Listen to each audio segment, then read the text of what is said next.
Donc, merci à toutes les personnes d'être là. Puis, donc, moi, je m'appelle Laurette. Je suis travailleuse sociale et actuellement, je termine en fait ma maîtrise en travail social, mon mémoire de maîtrise en travail social à l'Université de Montréal. Euh, Si jamais, je vais essayer de parler pas trop vite, là, mais pour la personne interprète, si jamais, pas hésiter à m'interpeller. Merci. Donc, Donc, c'est ça. Moi, au niveau de mon expérience professionnelle, j'ai travaillé principalement auprès des personnes victimes, mais j'ai également une expérience, je suis impliquée en fait à Médecins du Monde depuis quelques années et j'ai également travaillé en tant que travailleuse sociale à la clinique pour les personnes migrantes à statut précaire.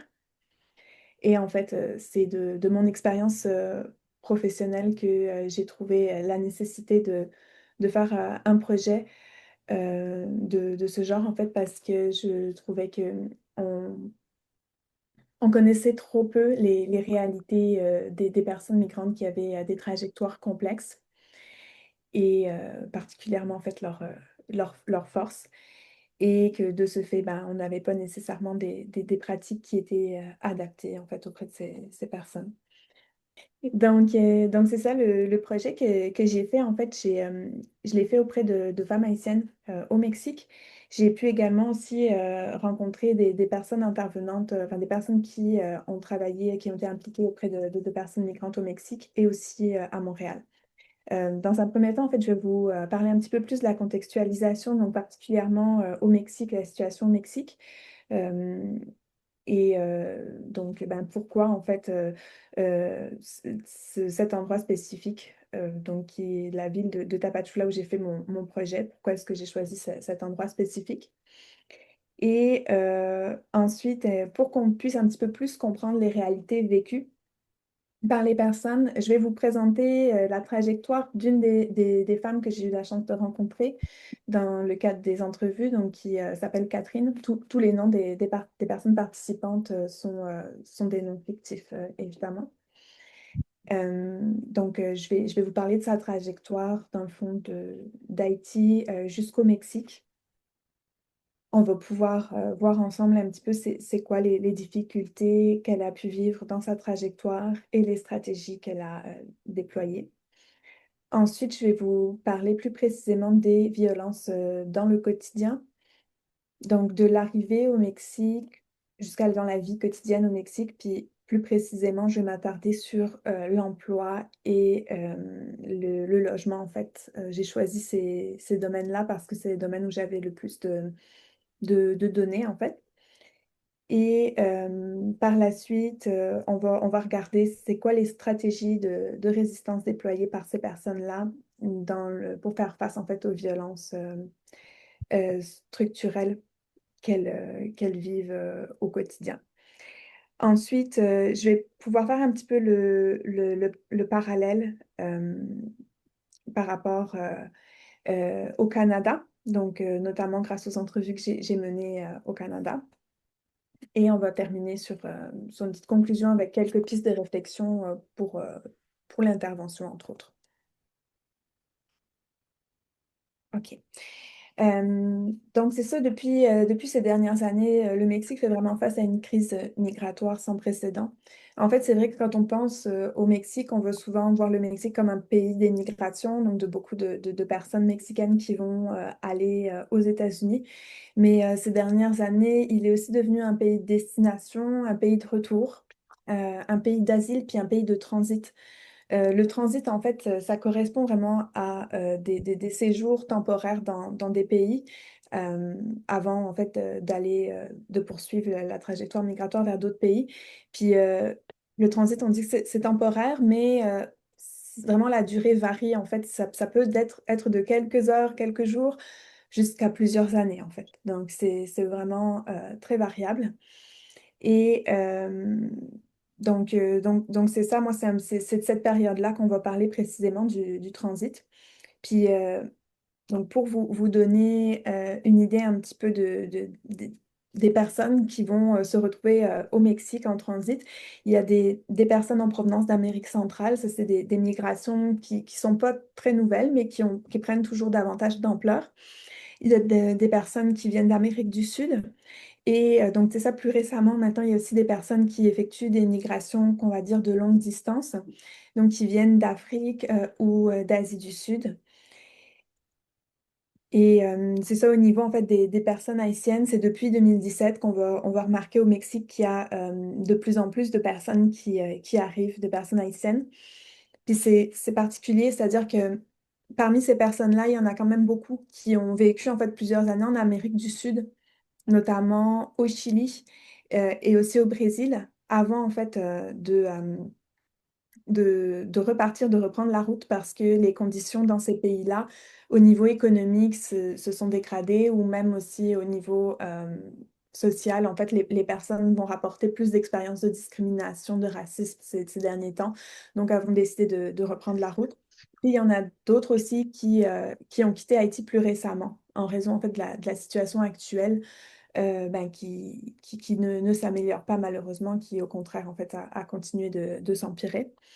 Puis la période donc du transit, c'est vraiment une période qui est très dangereuse. On parle souvent des risques de la route, mais le transit, c'est reconnu comme étant l'étape la plus dangereuse. Puis les dangers, en fait, sont exacerbés évidemment pour les femmes, et particulièrement pour les femmes haïtiennes qui vont plus souvent être allophones, parce que la majorité des personnes migrantes au Mexique sont hispanophones, et qui vont être plus à risque de vivre du racisme, et de la xénophobie.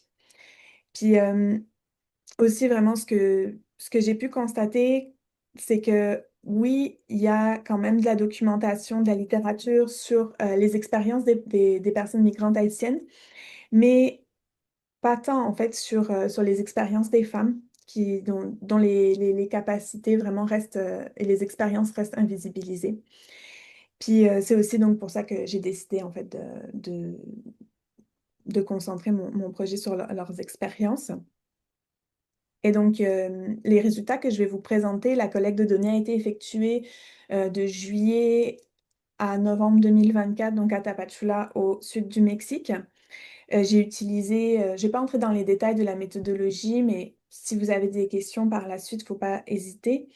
Mais j'ai utilisé une méthodologie qualitative, donc des entrevues semi-dirigées avec des femmes haïtiennes, mais aussi avec des personnes qui sont impliquées auprès de personnes migrantes au Mexique.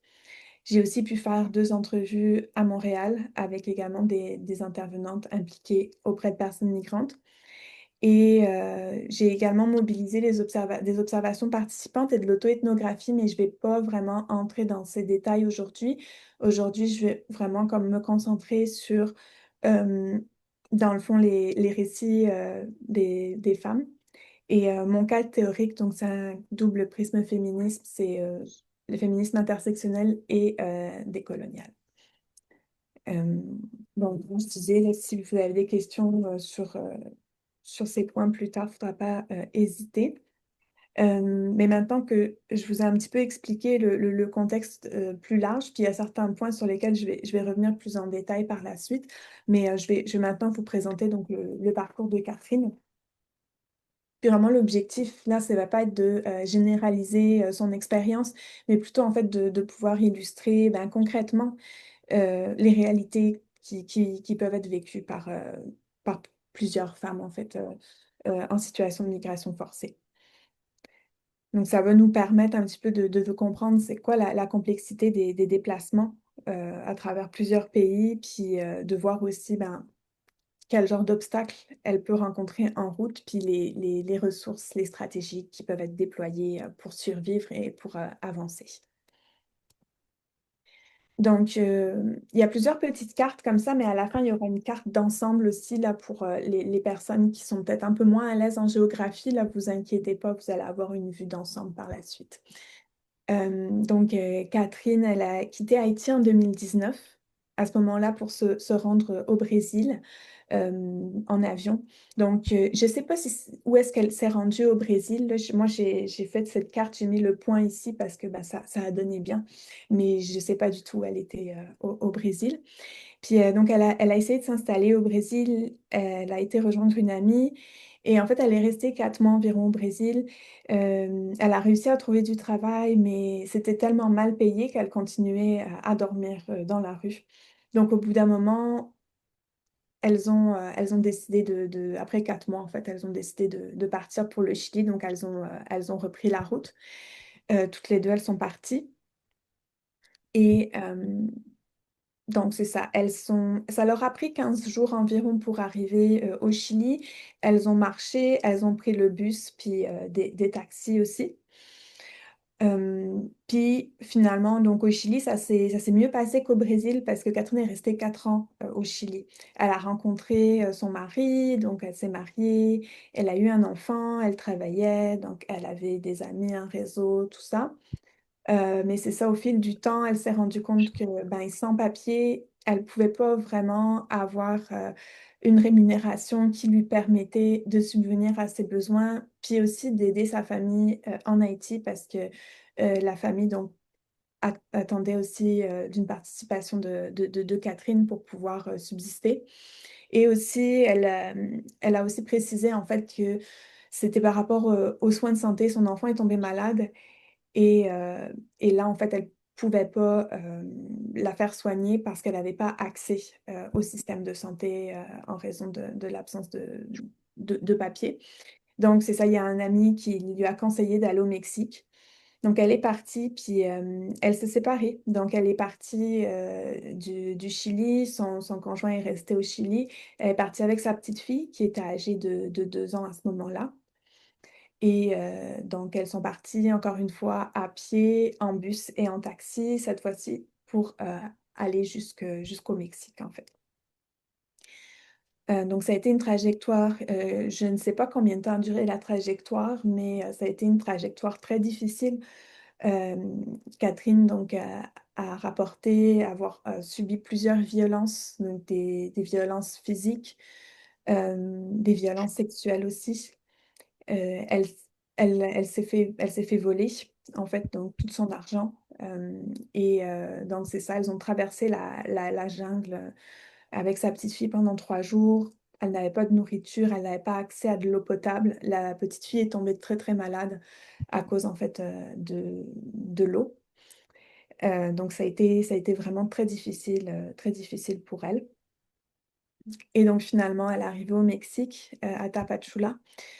Et donc c'est ça, donc au moment où je l'ai rencontrée, elle était au Mexique depuis environ 1 an, puis elle venait d'accoucher d'un 2e bébé, en fait. Elle avait, un bébé, je pense qu'il y avait comme 3 semaines à ce moment-là, au moment de l'entrevue et donc c'est ça un petit peu pour, là, vous voyez, c'est la carte d'ensemble. Donc ça vous permet un petit peu de voir la trajectoire de Catherine. Encore une fois, ça se peut que ce soit pas c'est sûr que c'est pas précis parce que je sais pas exactement où est-ce qu'elle s'est arrêtée et tout ça, mais ça vous donne une idée. Puis, on a pu voir vraiment au niveau des enjeux rencontrés, hem, les différentes violences systémiques qu'elle a vécues. Puis j'insiste vraiment sur le fait que c'est systémique parce que, hem, c'est vraiment en fait, comment je peux expliquer ça? C'est S'il y a vraiment une business, derrière tout ça, une business, par le système déjà des passeurs pour faciliter la trajectoire, mais pas seulement en fait, il y a vraiment, c'est une industrie et j'ai pas les chiffres pour l'Amérique, mais pour vous donner un ordre d'idée, juste pour le Mexique en 2009, c'est une industrie qui était estimée à 50 millions de dollars en fait pour 2009. Donc là, on parle en fait, de l'exploitation des personnes migrantes, puis les enlèvements des personnes migrantes, les enlèvements, contre rançon. Donc ça, c'était en 2009 au Mexique, fait que ça peut vous donner un petit peu une idée là de l'ampleur du phénomène. Puis, puis c'est ça, donc c'est une trajectoire qui, même s'il y avait pas toutes ces violences, serait déjà difficile en tant que telle parce que l'environnement est hostile, là, le traversée du Darien dans des conditions extrêmement difficiles où il y a pas vraiment d'accès à de l'eau potable, les soins. Il y a des refuges, des petites cliniques d'appoint là sur le long de la trajectoire que les gens ont mis en place, mais c'est vraiment comme c'est très, très basique en fait. C'est très basique puis, les risques sont vraiment, accrus pour les femmes, notamment avec les violences sexuelles qu'elles sont, à risque de vivre. Puis c'est ça, c'est vraiment, encore une fois, c'est vraiment une industrie. Puis j'ai même lu là dans un article que j'ai consulté où vraiment ils expliquaient comme il y a différentes trajectoires plus ou moins sûres selon les moyens financiers que les personnes ont à leur disposition. Donc c'est vraiment une industrie. Et ben, au niveau des stratégies qu'elle va mobiliser, mais on voit déjà la mobilisation de son réseau de soutien, ne serait-ce que pour s'aider à prendre les décisions de comme où est-ce que je vais aller par la suite, qu'est-ce que je vais faire, se baser beaucoup sur les expériences en fait des autres personnes, des pairs qui sont parfois passés par les mêmes situations. Puis c'est ça, de devoir prendre des décisions difficiles pour essayer d'assurer la sécurité de sa famille puis de leur subsistance. Et j'ai vraiment essayé parce que Catherine, c'est une des personnes en fait qui m'a confié que elle regrettait vraiment en fait d'avoir fait cette traversée parce qu'au final, enfin cette traversée au complet, là, son départ d'Haïti, puis comment ça s'était passé parce qu'au final, ses conditions de vie sont plus difficiles actuellement. Puis, puis donc, c'est ça, c'est vraiment aussi tous ces obstacles dont les personnes, les groupes criminels vont profiter pour se faire de l'argent. Donc, ça, notamment les passeurs. Ben, c'est des obstacles qui sont créés par aussi les politiques migratoires qui sont mises en place, puis qui vont limiter en fait la mobilité des personnes. Donc, au final, là où l'État se désengage ou met des obstacles, ben les groupes criminels vont s'insérer pour pouvoir se faire de l'argent et donc grossir par la même occasion et exploiter en fait les personnes. Donc là, en fait, maintenant qu'on a vu un petit peu le parcours de Catherine, je vais, encore une fois, vraiment, c'est un parcours qui est unique, mais elle est pas isolée. En fait, moi, dans les personnes que j'ai rencontrées, il y a deux femmes qui avaient vécu, donc il y a Catherine qui avait vécu 4 ans au Chili et Marie qui elle a vécu 9 ans au Brésil avant avec sa famille. Et il y a deux autres femmes dont les conjoints en fait avaient vécu plusieurs années au Chili et elles arrivaient au Mexique et le conjoint venait les rejoindre après. Donc c'est des familles qui sont séparées aussi depuis plusieurs années.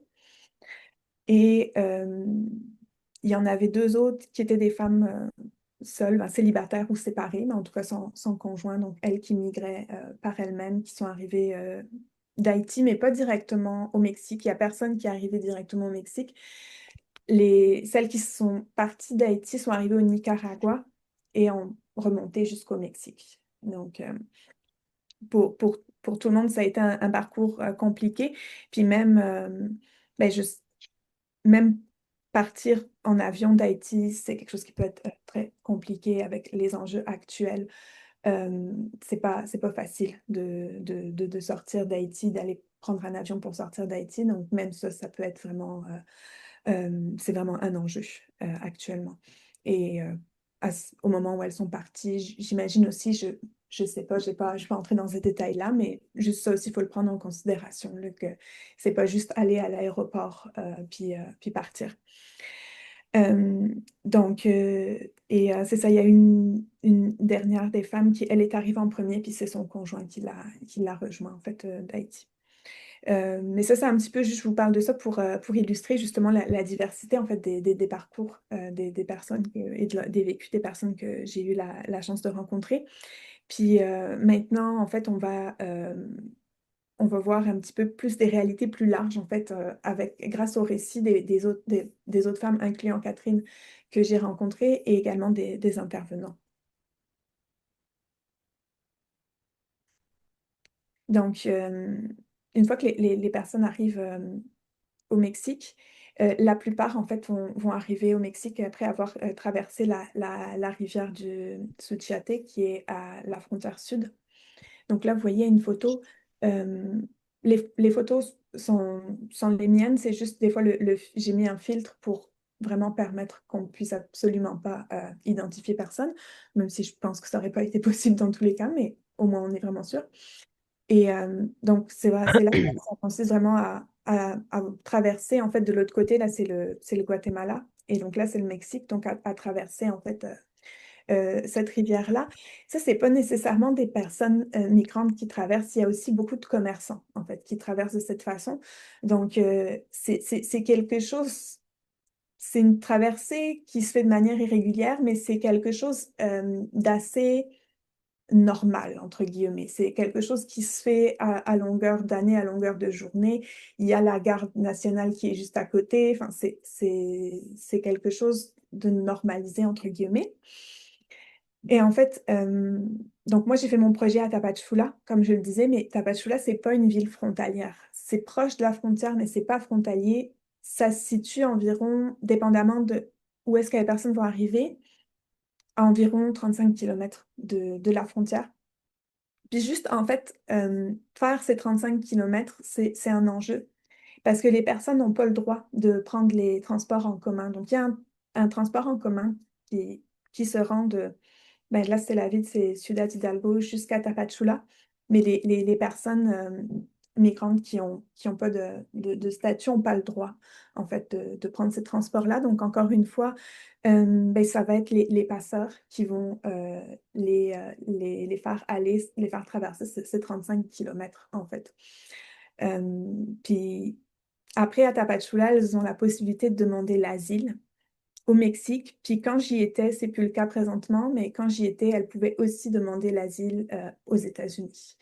En fait, donc ça se faisait par le biais d'une application qui s'appelait CBP One. Puis, puis c'est ça, donc elles attendaient, pour les États-Unis, elles attendaient en fait d'avoir un rendez-vous de... Déjà, c'était comme un tirage au sort, donc elles attendaient d'avoir un rendez-vous aux États-Unis. Puis au moment où elles avaient le rendez-vous pour les États-Unis, là, elles avaient un papier qui leur permettait de voyager jusqu'aux États-Unis. Mais avant, il faut rester à Tapachula, en fait. Et donc, c'est la même chose pour celles qui font la demande d'asile pour le Mexique. Elles font la demande, mais il faut attendre la résolution pour pouvoir sortir de Tapachula. Parce que sinon, si on veut sortir de Tapachula sans ce papier-là, traverser le Mexique, dépendamment de la trajectoire, c'est comme 2 000 à 4 000 kilomètres. Puis c'est extrêmement dangereux. Il y a des groupes criminels, il y a de la garde nationale des points de contrôle en fait de l'immigration. Donc c'est extrêmement dangereux. Donc si les personnes, mettons, veulent décider de partir sans ce papier-là, ben, vont devoir passer par des passeurs ou sinon il y a d'autres moyens sur lesquels je vais revenir un petit peu plus loin. Donc ça, c'était juste aussi pour illustrer là, que ces derniers kilomètres-là, qui paraissent tellement peu, finalement, sont énormes en fait. Et donc, une fois qu'elles arrivent à Tapachula, où là, elles peuvent faire une demande d'asile parce qu'il y a des bureaux pour faire les demandes d'asile. C'est pour ça qu'elles ne peuvent pas le faire à la frontière. Ce qu'il faut savoir, c'est que Tapachula, ça se trouve dans l'État du Chiapas, qui est l'État le plus pauvre du Mexique et où il y a actuellement des guerres de territoire, en fait, des cartels, en partie en raison justement de la présence accrue de personnes migrantes et donc de possibilités d'exploitation économique. Donc il y a ça qui se passe, qui fait qu'il y a beaucoup de personnes locales du Chiapas qui même elles-mêmes vont fuir en fait cet État, qui vont aller demander l'asile, je sais pas si elles vont demander l'asile exactement, mais qui vont fuir au Guatemala. Donc là, les personnes arrivent dans cet état-là que les locaux eux-mêmes fuient pour des raisons de sécurité et elles sont amenées à rester ici.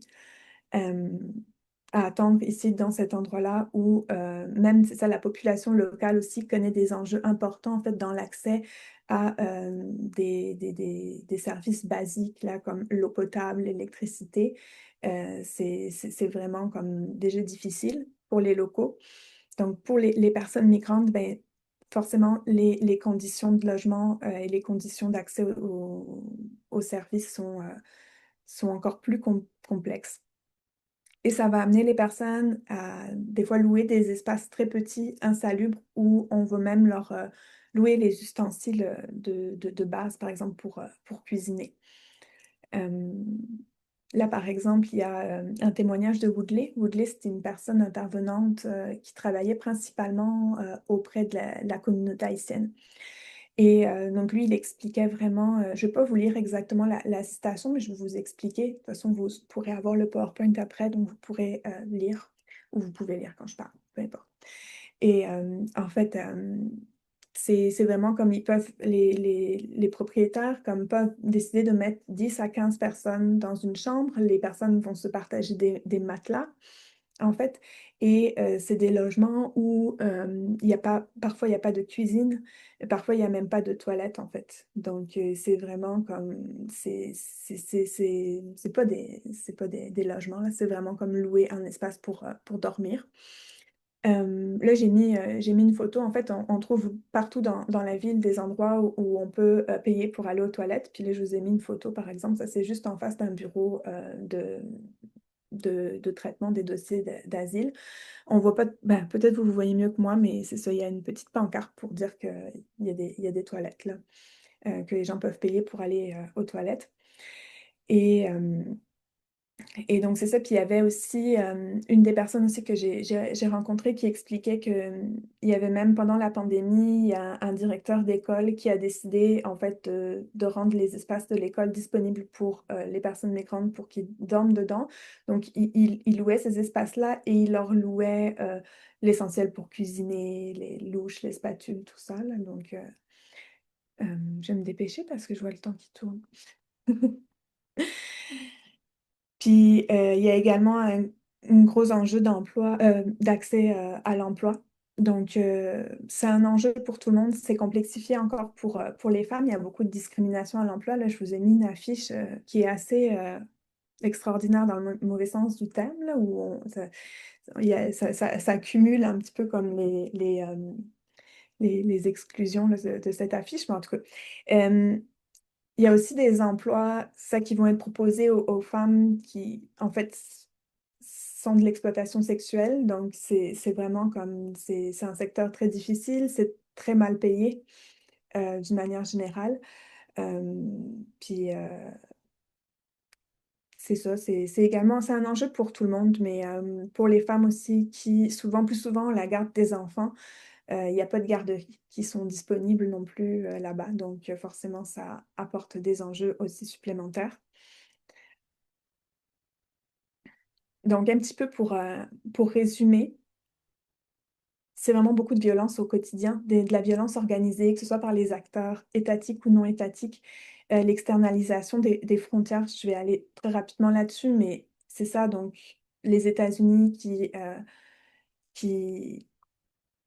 qui attendent, enfin, qui font attendre les personnes au Mexique avant de pouvoir les laisser entrer pour pour demander l'asile.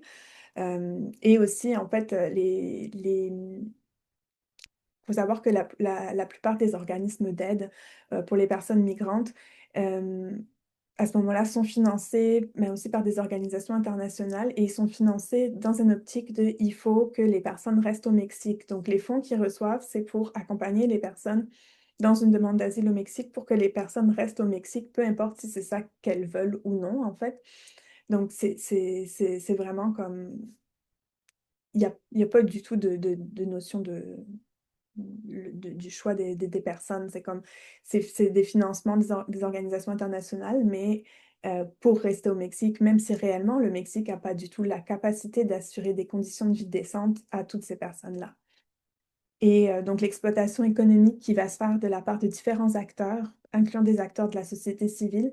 Puis je fais aussi une parenthèse, comme dans le sens où quand même, il faut se rendre compte aussi que c'est l'État le plus pauvre du Mexique. Donc il y a des personnes aussi qui vont faire partie de cette exploitation-là, mais qui elles-mêmes sont en situation de survie, donc pour lesquelles c'est aussi des stratégies de survie. Ce qui n'excuse pas, mais ce qui explique un peu mieux, on va dire. Et donc là, je vais vous parler un petit peu maintenant des stratégies de résistance qui vont être mobilisées pour faire face à ces réunions, à ces violences. Je ne sais pas pourquoi réunion.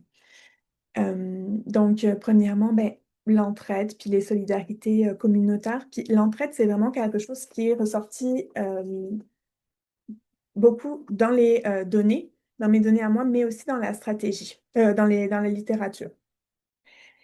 Hem Donc, ça peut prendre différentes, formes. Par exemple, donc pour assurer la sécurité, pour assurer la subsistance, on va partager des repas, on va partager des ressources, le soutien, émotionnel, le partage d'informations, le partage du savoir expérientiel, c'est très important.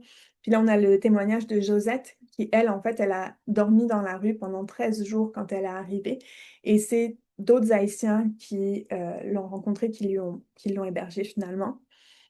Et la citation de Johanna, là, en fait, j'ai mis cette citation parce qu'il y avait une de mes questions, c'était, quel conseil est-ce que vous donneriez à une femme dans, votre situation, si elle devait prendre la route?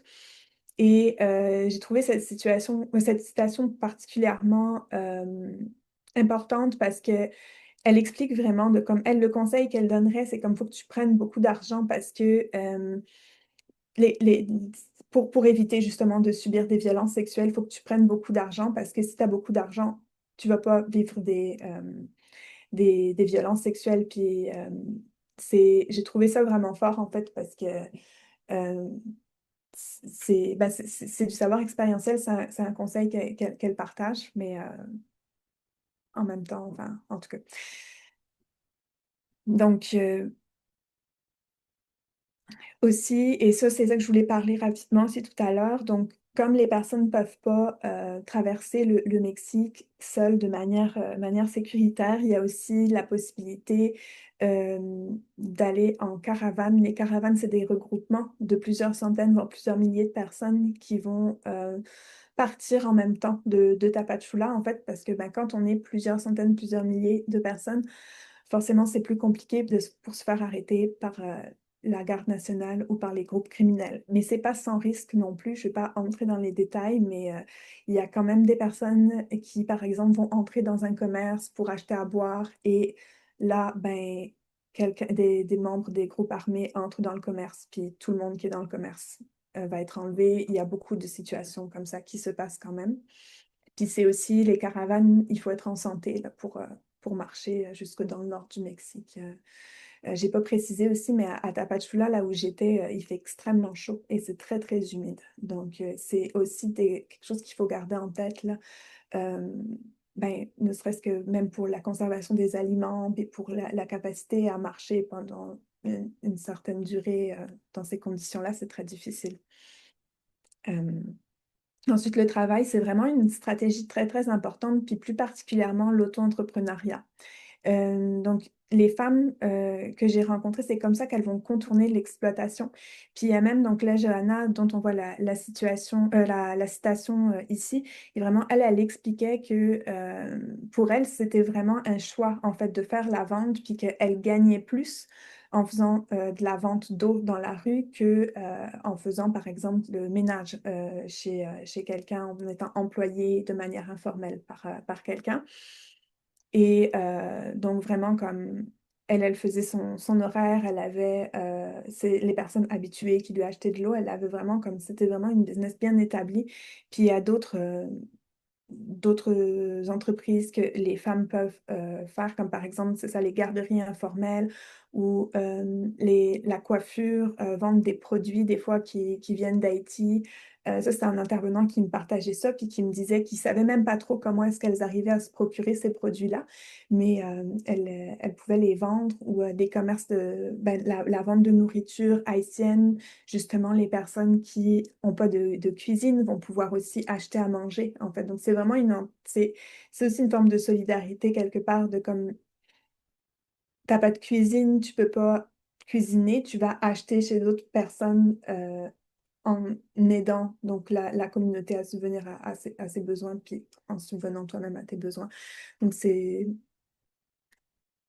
vraiment une stratégie qui est, centrale. Ensuite, on a la foi qui est aussi, source, de réconfort et de sens. C'est quelque chose qui est vraiment beaucoup sorti, que moi j'avais pas tant vu dans la littérature, mais qui est fondamental là c'est ça surtout pour aider, je pense, à ben, dans les discours des femmes que j'ai rencontrées pour aider à continuer, en fait, à pas perdre espoir, en fait. Euh, et en dernier, donc, le recours aux réseaux personnels puis aux ressources institutionnelles. Moi, j'ai vraiment distingué l'entraide des réseaux personnels parce que l'entraide, je me dis vraiment, c'est par les pairs. Les réseaux personnels, mais ça peut être des personnes qui font partie de la famille des amis, mais qui sont pas dans la même situation, ou même des personnes inconnues. Notamment, Johanna, là, quand elle vend dans la rue, elle vend de l'eau, elle dit que elle sent que les Mexicains l'aident, en fait, qu'ils n'ont pas besoin de cette eau, mais qu'ils vont lui acheter cette eau tous les jours pour l'aider à subvenir à ses besoins. Puis aussi, là, on a une citation de Marie qui expliquait que au Honduras, il y a quelqu'un qui lui a prêté sa maison pour qu'elle puisse dormir avec ses enfants. Donc, c'est quand même des vraiment beaux gestes de solidarité. Puis la photo que j'ai mis en fait sur cette diapositive, c'est bon là c'est la fin de semaine donc il n'y a personne, mais sur le côté en fait c'est tous des organismes communautaires qui viennent en aide aux personnes migrantes. Donc ça je veux quand même le souligner qu'il y a beaucoup de personnes qui sont mobilisées pour aider les personnes migrantes, même si ça reste insuffisant, il y a quand même beaucoup de personnes qui sont mobilisées. Euh, puis maintenant, en fait, j'ai fait un petit peu le tour là, de la réalité à Tapachula. Je vais vous parler un petit peu, je vais faire des liens vraiment rapidement avec le Canada, en fait. Mm. Le Canada, c'est pas nécessairement la fin du parcours, en fait, ça peut être comme une étape de plus. Puis pourquoi est-ce que je fais des liens avec le Canada? C'est parce qu'il y a beaucoup de personnes qui vont arriver et qui sont passées par ces parcours-là. Donc, il y a ces personnes-là, parfois, vont se retrouver au Canada. Puis, actuellement, ben, c'est ça, avec ce qui se passe aux États-Unis. En 2017, il y avait eu quelque chose de similaire un peu qui s'était passé parce que, c'est ça, euh, il y a beaucoup d'Haïtiens qui vivent aux États-Unis avec un visa temporaire qui s'appelle le TPS, qui avait été annulé temporairement en 2017 et qui avait donné lieu en fait à beaucoup d'arrivées de personnes haïtiennes au Canada. Puis en ce moment, c'est un peu ce qui est en train de se passer, comme ces personnes ont un peu comme une épée de Damoclès au-dessus de la tête. Donc, ça se pourrait qu'il y ait des personnes qui arrivent. C'est sûr qu'il y en a qui vont arriver, peut-être pas en aussi grand nombre qu'en 2017 parce que la situation a changé, mais c'est quand même quelque chose qu'on doit garder en tête. Puis, ben, c'est ça, depuis la fermeture du chemin Roxham, les conditions, en fait, pour demander l'asile au Canada ont vraiment changé. Donc, les personnes qui se présentent au point d'entrée, il y a certaines exceptions où les personnes peuvent encore demander l'asile, notamment les personnes qui ont des membres de leur famille, leur mari, plus généralement, qui vivent au Canada. Et même là, ça ne fonctionne pas toujours. Là, par exemple, Maria Diaz, qui est intervenante sociale à Médecins du Monde, précisait en fait qu'elle a rencontré des personnes qui sont mariées traditionnellement. Donc, pour elles, elles sont mariées, mais quand elles arrivent au Canada, elles ne sont pas considérées comme mariées. Donc, ils sont renvoyées aux États-Unis. La personne qui n'a personne aux États-Unis, elle a son mari au Canada. C'est certain qu'elle va aller au Canada quand même. Donc, qui après vont passer, encore une fois, parfois tout seul ou avec l'aide de passeurs, vont entrer de manière irrégulière au Canada. Donc, encore une fois, cette fermeture de la frontière, ce durcissement, en fait, va profiter aux groupes criminels qui vont pouvoir s'insérer dans les vides qui sont laissés. Et ben, finalement, elle reste au Canada sans statut, en fait, parce qu'elle elle ne peut plus qualifier à faire une demande d'asile parce qu'elle s'est déjà présentée à la frontière. Puis actuellement, il y a le projet de loi C12 qui s'en va en fait vers le Sénat, qui va encore accroître les restrictions pour les demandeurs d'asile. Notamment, un des points, ça va être que les personnes n'auront plus le droit de faire de demande d'asile si elles sont sur le territoire depuis plus d'un an. Donc, ça veut dire que toutes les personnes ben, qui ne savaient pas qu'elles qualifiaient à l'asile, et il y en a, j'en ai déjà rencontré pas mal, ou les personnes qui voient la situation dans leur pays se dégrader, puis qui subitement se retrouvent dans une situation où elles pourront demander l'asile, ben, elles pourront juste plus demander l'asile. Et, euh, et c'est ça. Puis les conditions de vie au Canada, c'est sûr que c'est pas les mêmes qu'à Tapachula, mais c'est quand même des conditions qui sont aussi difficiles. Dans le sens qu'il y a beaucoup d'abus des employeurs, que ce soit des personnes qui ont des statuts ou qui n'ont pas de statut. Puis je pense notamment aux personnes qui sont en permis temporaire, qui sont reliées avec des employeurs. Ça, c'est vraiment comme des situations qui vont faciliter l'exploitation. Là, on voit justement Caroline, qui est travailleuse sociale à Médecins du Monde, qui parle de situations où la personne a un contrat de travail, puis on va lui demander d'aller travailler ailleurs, ou on va lui demander des services sexuels. Puis elle est reliée à cet employeur. Donc, c'est des situations très complexes. Puis, ben, les personnes qui emploient des personnes sans statut, euh, pas tous, mais beaucoup vont abuser de la situation, menacer de dénoncer, pas remettre les salaires à temps, peut-être même parfois pas euh, payer la personne. Donc, c'est vraiment, ça maintient les personnes dans la précarité. Puis, ben, au final, il y a quand même des personnes qui vont se faire de l'argent sur le dos de ces personnes-là. Donc, encore une fois, on a cette dynamique d'exploitation économique qui est présente. Et dans l'accès aux soins de santé également, donc au Québec, il y a un bon nombre de personnes migrantes qui n'ont pas accès à une couverture maladie. Les personnes qui ne sont pas assurées, elles doivent payer leurs soins. Puis les établissements de soins, les cliniques, par exemple, ont le droit de charger, je pense, jusqu'à 300% plus que ce qu'ils chargeraient à la RAMQ. Donc, c'est des prix qui sont exorbitants. Puis aussi, avoir accès légalement aux soins de santé, ça signifie pas nécessairement qu'on peut en bénéficier. Puis il y a beaucoup de personnes justement qui sont avec des permis de travail fermés, qui n'ont pas leur carte de RAMQ parce que l'employeur n'a pas nécessairement donné l'information ou parce que l'employeur garde la carte de RAMQ. Donc, ils n'ont pas accès finalement non plus à ces soins, malgré le fait que techniquement, ils devraient avoir accès. Mais c'est ça vraiment aussi à l'image des personnes que j'ai pu rencontrer au Mexique. Les personnes migrantes au Québec vont aussi mobiliser beaucoup de stratégies pour faire face aux obstacles. Elles vont mobiliser leur réseau, utiliser les services d'aide aux personnes migrantes, puis aussi ben, développer un nouveau réseau, puis des solidarités au niveau local. Il y a certains recours, par exemple, Caroline expliquait, donc ça, c'est pour ça que je l'ai mis dans les stratégies, parce que c'est d'avoir recours à des services, à des ressources officielles, mais en même temps, on voit tout de suite qu'il y a des obstacles, même à là, même quand on se sert des recours officiels. Donc, il y a possibilité de faire des demandes de RAMQ discrétionnaires, mais c'est rarement accepté. Donc, par exemple, des personnes qui vont faire des demandes de RAMQ discrétionnaires qui ont des cancers vont juste jamais avoir les soins, en fait, parce que la loi, c'est que on va te donner des soins quand ta vie est en danger immédiatement. Donc, au final, elles vont juste pas avoir accès à des soins. Et aussi beaucoup de personnes qui vont se mobiliser, qui vont avoir recours à des ressources, mais qui vont être victimes de fraude. Il y a énormément de fraude, surtout dans le milieu juridique, en fait, de l'immigration. Puis une fois qu'on fait une erreur dans un dossier d'immigration, là, peu importe si c'est notre faute ou pas, c'est fini, là. On n'a pas le droit à l'erreur. Les personnes n'ont pas le droit à l'erreur. Euh, donc, voilà, pour conclure un petit peu ce que je voulais vraiment mettre de l'avant, c'est que les personnes, elles restent actives, même lorsqu'elles sont prises dans des systèmes, en fait, qui vont les immobiliser, puis les exposer à divers types de violences, puis qu'elles vont déployer des stratégies de résistance qui vont témoigner de leur agentivité, mais faut pas que ça masque les violences qui les rendent nécessaires.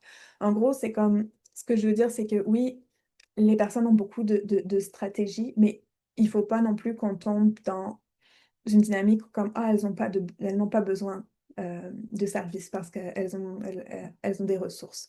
Parce que c'est pas suffisant. C'est pas suffisant, malheureusement.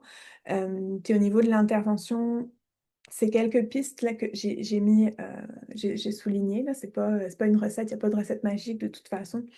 Mais vraiment, c'est ça, d'être dans une posture d'ouverture, de reconnaître les violences structurelles et d'essayer de ne pas juger les stratégies de survie des personnes parce que ben c'est ça, dans certaines situations, on peut être amené des fois à faire des choses qu'on ne ferait pas dans des situations meilleures, à valoriser les savoirs expérientiels des personnes sans non plus toutefois se reposer dessus, puis à adapter les interventions à l'incertitude parce que c'est aussi des personnes qui vont vivre avec des membres de leur famille, des proches qui sont dans d'autres pays, dans des situations très difficiles et ça affecte énormément leur quotidien, puis, ça va, avoir beaucoup d'impact sur, les enjeux qu'elles peuvent vivre, ici, au Québec. Et pour finir aussi, parler de résistance, plutôt que de résilience parce que est-ce qu'on peut vraiment parler de résilience quand on est tout le temps face à des obstacles, heu, sans fin en fait, où il y a pas de repos? Donc c'est ça, c'est un petit peu là-dessus que je vais, terminer.